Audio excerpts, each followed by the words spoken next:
Hi hello friends, welcome to my channel. Friends, మా ఛానల్ని first time చూస్తున్నట్లయితే తప్పకుండా సబ్స్క్రైబ్ చేసుకోండి. అలాగే వీడియో నచ్చినట్లయితే తప్పకుండా లైక్ చేయండి. స్టోరీలోకి వెళ్ళినట్లయితే ఇక జీవన గురించి చైతన్యకి తెలిసిపోయింది కదా. ఇక వెంటనే జీవన ఇక ఆ ఇంటికి వెళ్ళాలని పరిగెత్తుకుంటూ వస్తూ ఉంటుంది జ్యోతి ఇంటికి. అప్పుడే గుమ్మం బయటుండి ఆలోచిస్తూ ఉంటుంది. ఏంటి, నేను ఇప్పుడు ఈ ఇంటికి వెళ్తే ఏం జరుగుతుందో అని ఊహించుకుంటుంది. అప్పుడే జీవన ఇంట్లోకి వెళ్ళినట్లు, ఇక అందరూ తనని బయటికి గెంటేసినట్లు ఊహించుకుంటుంది. నేను ఇప్పుడు ఇంట్లోకి వెళ్ళందే మంచిదయ్యింది. మళ్ళీ నేను ఇప్పుడు ఇంట్లోకి వెళ్తే అందరూ నన్ను తిట్టేసి ఇక బయటికి గెంటేసేవాళ్ళు అని అనుకొని జీవన వెంటనే ఇందుమతికి ఫోన్ చేస్తుంది.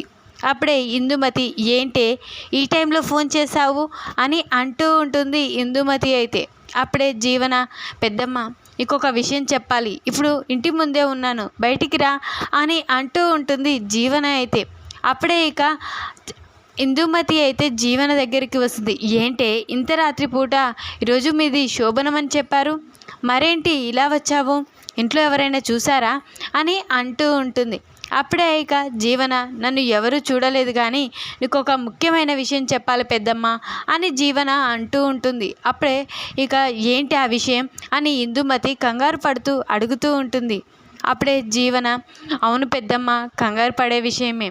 ఆ రోజు యాక్సిడెంట్ చేసింది నేనేనని చైతన్యకి ముందే తెలుసు. చైతన్య నన్ను ప్రేమించినట్టు నటించాడు. అసలు నన్ను ప్రేమించి పెళ్లి చేసుకోలేదు. నన్ను ఇక నా మీద ప్రతీకారం తీర్చుకోవడానికే తను నన్ను పెళ్లి చేసుకున్నాడు. ఇంతకుముందే ఆ విషయం నాకు చెప్పాడు అని చెప్పగానే ఇందుమతి షాక్ అయిపోతుంది.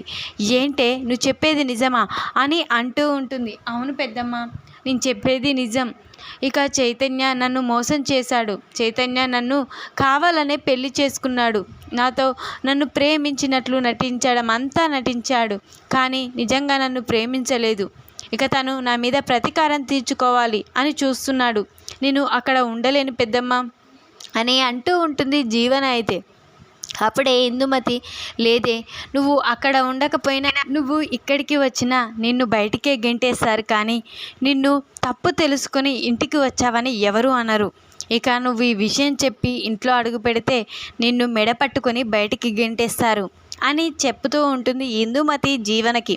అప్పుడే జీవన, అవును పెద్దమ్మ, నేను ఊహించాను, అందుకే నిన్ను బయటికి పిలిచాను అని జీవన చెప్పగానే, ఏంటే నువ్వు ఇప్పుడు ఎక్కడికి వెళ్తావు, ఆ ఇంట్లోనే ఉండాలి అని ఇందుమతి చెప్పగానే, ఏంటి పెద్దమ్మ, నేను ఆ ఇంట్లో ఉంటే నాకు ఏం జరుగుతుందో నాకు బాగా తెలుసు, నేను అక్కడ ఉండలేను అని జీవన అంటూ ఉంటుంది. అప్పుడే ఇందుమతి, లేదు జీవన, మనం కోరుకుంది ఏంటిది, ఇక్కడ ఉన్న ఆస్తి మనకే రావాలి, అక్కడున్న ఆస్తి కూడా నువ్వు చేజిక్కించుకోవాలి, ఆదిత్యని ఆనందిని ఆ ఇంట్లో నుంచి వెళ్ళిపోయేలా చేయాలి. ఇక నువ్వు ఆ ఇంటి పెద్ద కోడలి పొజిషన్లో ఉండి అంతా నువ్వే ఆస్తిని అనుభవించాలి అని, ఇక దానివల్లే కదా మనం ఇదంతా ప్లాన్ వేసింది. ఇక నువ్వు ఏమీ బాధపడకుండా ఇక నువ్వు ఆ ఇంట్లోకి వెళ్ళు. నువ్వు ఇప్పుడు వెళ్ళిపోయి వచ్చావంటే చైతన్య నిజంగానే హేళన చేస్తాడు. నువ్వు అక్కడే ఉండి సాధిస్తూ ఉంటే, చైతన్యకి ఎదురు తిరిగి మాట్లాడుతూ ఉంటే నువ్వు మొండిదానివని, నీతో పెట్టుకోవడం తన తరం కాదని అనుకునేలా చేయాలి చైతన్యని, నువ్వే అక్కడుండే చేయగలవు అని ఇందుమతి జీవనకి చెప్పగానే, సరే పెద్దమ్మ అని ఇక జీవ అక్కడి నుంచి వెళ్ళిపోతుంది. ఇక జీవన కింద పడుకొని ఉంటుంది. అప్పుడే ఆనంది జీవనని చూసి, ఏంటి జీవన, కింద పడుకున్నావేంటి అని అంటూ ఉంటుంది. నేను పడుకునేది నా గురించి నిజమంతా తెలిసిపోయింది, ఇక నా పరిస్థితి ఎప్పుడు ఇలాగే, ఇప్పుడే కాదు అని ఇక జీవన తన మనసులో అనుకొని దీనికి విషయం చెప్తే ఇక చాలా నవ్వుకుంటుంది. వద్దు, చెప్పకూడదు అని ఇక జీవన ఇక తన మనసులో అనుకొని ఇక ఏదో ఒకటి కవర్ చేస్తుంది. ఇక ఆనంది వెంటనే ఆనందిని తిడుతూ ఉంటుంది జీవన. అయితే అప్పుడే అక్కడికి సునంద వచ్చి, ఏంటి జీవన, తను నా ఇంటి పెద్ద కోడలు, తనని తిరిగి ఒక మాట అనకూడదు, నువ్వు ఇప్పుడు లేవడం కాక ఇంకా ఆనందిని హెచ్చరిస్తున్నావా, వెళ్ళి స్నానం చేయి అని ఇక సునంద చెప్పగానే సరే అత్తయ్య అని జీవన అక్కడి నుంచి వెళ్ళిపోతుంది. ఇక సునంద వెళ్ళిపోగానే ఏంటి తను చెప్పగానే నేను స్నానం చేయాలా, నేను చేయను, నేను ఇలానే ఉంటా, నేను నాలాగే ఉంటా అని జీవన అనుకుంటూ చైతన్య కాఫీ తాగుతుంటే అక్కడికి వస్తుంది. అప్పుడే చైతన్య కాఫీ తాక్కుంటూ ఉన్న చైతన్యని చూసి ఏంటి జీవన, నేను నీకు ఇచ్చిన సర్ప్రైజ్ గిఫ్ట్ చాలా బాగుందనుకుంటా అని అంటూ ఉంటాడు చైతన్య. అయితే అప్పుడే జీవన నన్ను మోసం చేసావు చెయ్యి, నేను వదిలిపెట్టను అని ఇక చాలా కోప్పడుతూ ఉంటుంది. ఇద్దరు తిట్టుకుంటూ ఉండగా అక్కడికి ఇక శశికాంత్ వస్తాడు. శశికాంత్ వచ్చి ఏంట్రా మొదటి రోజే ఇలా మాట్లాడుతున్నావు జీవనతో అని అంటూ ఉంటాడు. లేదు నాన్న, ఊరికే ఇక తన ఫ్రెండ్ గురించి చెప్తే అలా మాట్లాడాను అని ఇక చైతన్య అనుకుంటాడు. ఇంకా వెంటనే ఇందుమతి అక్కడ ఆలోచిస్తూ ఉంటుంది. ఇప్పుడు జీవన ఏం చేస్తుందో. జీవనకి ఇక చాలా కోపం ఎక్కువ. ఇక ఆ సునందతో కలిసిమెలిసి ఉంటేనే జీవన అనుకున్నది సాధించగలుగుతుంది. లేకపోతే జీవనాన్ని మెడ పట్టుకొని బయటికి గెంటేస్తుంది ఆ సునంద. వెంటనే జీవన దగ్గరికి వెళ్ళాలి, చూడాలి, ఆ ఇంట్లో పరిస్థితి తెలుసుకోవాలి అని ఇందుమతి అనుకొని వెంటనే ఇందుమతి జీవన కోసం వెళ్ళాలని ఇక కారులో బయలుదేరుతూ ఉంటుంది.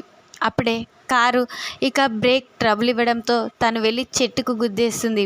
అప్పుడే తలకి బాగా బ్లడ్ పోవడం, అక్కడికక్కడే కారు ఆగిపోవడం, తను స్పృహ లేకుండా పడిపోవడం జరుగుతుంది. అప్పుడే జ్యోతి అక్కడి నుంచి వస్తూ ఉంటుంది. జ్యోతి ఇక తనని చూసి ఒక్కసారి షాక్ అయిపోతుంది. అది మా కారే కదా, అందులో ఎవరున్నారు అని జ్యోతి తన పక్కకు పెట్టి కారు ఇక ఆ కారు దగ్గరికి వస్తుంది. అందులో ఉన్న ఇందుమతిని చూసి షాక్ అయిపోతుంది. అత్తయ్య గారు అని అంటూ ఉంటుంది. ఆయన ఇందుమతి పలకకపోవడంతో వెంటనే ఇక జ్యోతి అయితే అక్కడున్న వాళ్ళ సహాయం తీసుకొని ఇందుమతిని కారులో హాస్పిటల్కి తీసుకువస్తుంది. అప్పుడే ఇక డాక్టర్ ట్రీట్మెంట్ చేస్తూ ఉంటాడు ఇందుమతికి. అప్పుడే జ్యోతి ఇందుమతిని ఎలా ఉంది డాక్టర్ గారు మా అత్తయ్య గారికి అని అడుగుతూ ఉంటుంది. అప్పుడే తలకి బాగా గాయమైంది, తనకి ఇక కొద్దిసేపట్లో మెలకువ వస్తుంది, చూదురు కానీ అంత ప్రమాదం ఏమీ లేదు అని చెప్పగానే ఇక జ్యోతి సంతోషపడుతుంది. అప్పుడే ఇక ఇందుమతికి ట్రీట్మెంట్ జరిపేసి డాక్టర్ మీరు వెళ్ళి చూడొచ్చు అని చెప్తూ ఉంటాడు. వెంటనే జ్యోతి ఇక ఇందుమతి దగ్గరికి వెళ్తుంది. ఏంటత్తయ్య ఎక్కడికి వెళ్తున్నావు, యాక్సిడెంట్ ఎలా జరిగింది అసలు అని అడుగుతూ ఉంటుంది జ్యోతి అయితే. అప్పుడే ఇందుమతి నేను ఈ విషయం చెప్తే నన్ను ఖచ్చితంగా జ్యోతి తిడుతుంది, ఇప్పుడు జ్యోతి నన్ను కాపాడకపోతే నేను ఏమైపోయేదాన్నో అని ఇక ఇందుమతి తన మనసులో అనుకుంటూ ఉంటుంది. ఈ విషయం చెప్పొద్దు, నేను జీవన దగ్గరికి వెళ్తున్నానని చెప్పొద్దు, అందువల్లే ఇలా జరిగిందని చెప్పొద్దు అని ఇక ఏదో నేను అలా తిరిగొద్దామని బయటికి వెళ్ళాను చిన్న పెద్ద కోడలా, అందుకే ఇక ఇలా యాక్సిడెంట్ కావడం బాగానే నువ్వు చూడడం జరిగింది, లేకపోతే నేను ఏమైపోయేదాన్నో అని ఇందుమతి అంటూ ఉంటుంది. అప్పుడే సరే అత్తయ్య వెళ్దాం పదా ఇంటికి అని అంటూ ఉంటుంది జ్యోతి అయితే. ఇక జ్యోతి ఇందుమతి అయితే ఇంటికి వస్తారు. జ్యోతి ఇందుమతి ఇంటికి రావడం చూసి ఇందుమతి తలకి కట్టును చూసి ఇంట్లో వాళ్ళంతా షాక్ అయిపోతారు. ఏంటి ఏమైంది ఇందుకి అని అడుగుతూ ఉంటుంది హైమావతి ఇంట్లో వాళ్ళంతా. అప్పుడే అత్తయ్య గారికి యాక్సిడెంట్ అయింది, అక్కడ నుంచి నేను వెళ్తూ ఉండగా అత్తయ్య గారిని చూసి హాస్పిటల్ తీసుకువెళ్ళి ట్రీట్మెంట్ జరిపించి ఇంటికి తీసుకువస్తున్నాను అని చెప్పగానే ఇక ఇంట్లో వాళ్ళంతా ఏంటి ఇందు ఏడికి వెళ్తున్నావు, ఎందుకు అలా ప్రమాదం ఎలా జరిగింది అని ఇంట్లో వాళ్ళంతా అడుగుతూ ఉంటారు. ఇప్పుడు ఈ విషయం నేను చెప్తే అందరూ నన్ను తిడతారు, జీవన దగ్గరికి వెళ్ళానని చెప్తే లేదు చెప్పకూడదు, ఏదో ఒకటి చెప్పాలి అని ఇందుమతి తన మనసులో అనుకొని బయటికి వెళ్ళొద్దామనుకున్నానక్క, కాకపోతే ప్రమాదం జరిగింది అని ఇక అంటూ ఉంటుంది ఇందుమతి అయితే. సరే ముందు నువ్వు బెడ్ రెస్ట్ తీసుకోవెళ్ళు అని ఇక చెప్పగానే ఇందుమతిని తీసుకొని జ్యోతి ఇక రూమ్లోకి వెళ్తుంది. అప్పుడే ఇందుమతికి ఇక జ్యూస్ తేవడం, ఇక భోజనం తినిపించడం అన్నీ చేస్తుంది జ్యోతి అయితే. అప్పుడే ఇందుమతి ఇదంతా చూసి ఏంటి జ్యోతి నాకు ఎంతగా చేస్తుందో సహాయం, అలాంటి జ్యోతికి నేను ఈరోజు మోసం చేస్తున్నాను అని ఇందుమతి తన మనసులో అనుకుంటూ ఉంటుంది. అప్పుడే జ్యోతి తనకి తినిపియడం చూసి ఇక ఇందుమతి కళ్ళలో నీళ్లు తిరుగుతాయి. అప్పుడే ఏంటి అత్తయ్య గారు అలా చూస్తున్నారేంటి అని జ్యోతి అంటూ ఉంటుంది. అప్పుడే ఏం లేదమ్మా, నీ ప్రేమను చూస్తుంటే నాకు అమ్మ గుర్తుకు వస్తుంది అని ఇందుమతి అంటూ ఉంటుంది. అప్పుడే ఇక జ్యోతి అయితే ఇక ఎవరైనా ఈ ప్రమాదాలు ఉంటే మనం వదిలేస్తామా చెప్పత్తయ్య అని జ్యోతి అంటూ ఉంటుంది. లేదమ్మా, ఎవరైనా వదిలేస్తారేమో కానీ నీలాంటి వాళ్ళు వదిలేయరు అని ఇక ఇందుమతి అంటూ ఉంటుంది. అప్పుడే ఇక ఇందుమతి ఆలోచించుకుంటూ వెంటనే ఇక జ్యోతి బాధపడుతున్న జీవన గురించి చెప్పేయాలి. జీవన తన కూతురు కాదని చెప్పేయాలి. కుట్టియే ఆనందియే తన కూతురు జీవన అన్న విషయం చెప్పాలి. ఇంకా నేను మోసం చేయలేను. ఇంత ప్రమాదంలో ఉన్న నాకు ఎంత సహాయపడిందో జ్యోతి, తనను బాధపట్టలేను అని ఇక అనుకొని జ్యోతి ఇంకైతే నిజం చెప్పాలని అనుకుంటూ ఉంటుంది ఇందుమతి అయితే. అప్పుడే ఇందుమతి వెంటనే ఇక జ్యోతి వైపే అలా చూస్తూ ఉండిపోతుంది. అప్పుడే జ్యోతి ఏంటి అత్తయ్య గారు అలా చూస్తున్నారేంటి అని అంటూ ఉంటుంది. అప్పుడే ఇందుమతి లేచి నిల్చొని నీకు ఒక విషయం చెప్పాలమ్మా అని అంటూ ఉంటుంది ఇందుమతి అయితే. అప్పుడే జ్యోతి ఏంటి అత్తయ్య గారు అని అనగానే ఇక నీకు ఒక ద్రోహం చేశానమ్మా, నేను ఒక తప్పు చేశాను, నన్ను క్షమిస్తావా అని అంటూ ఉంటుంది ఇందుమతి అయితే. అత్తయ్య ఏం మాట్లాడుతున్నారు, మీరు తప్పు చేయడం ఏంటి, నాకు ద్రోహం చేయడం ఏంటి అని జ్యోతి అంటూ ఉంటుంది. అవునమ్మా, నేను పెద్ద తప్పు చేశాను, నిన్ను మోసం చేశాను.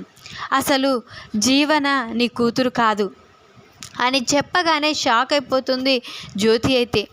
ఏంటత్తయ్య మీరు మాట్లాడేది అని అంటూ ఉంటుంది. అవునమ్మా, జీవన మీ కూతురు కాదు, నీ కన్న కూతురు కాదు అని చెప్పగానే ఏంటత్తయ్య అని ఏడుస్తూ ఉంటుంది. అప్పుడే జీవన నీ కూతురు కాదు కానీ నీ కూతురు ఎవరో నాకు తెలుసమ్మా అని ఇందుమతి అంటూ ఉంటుంది.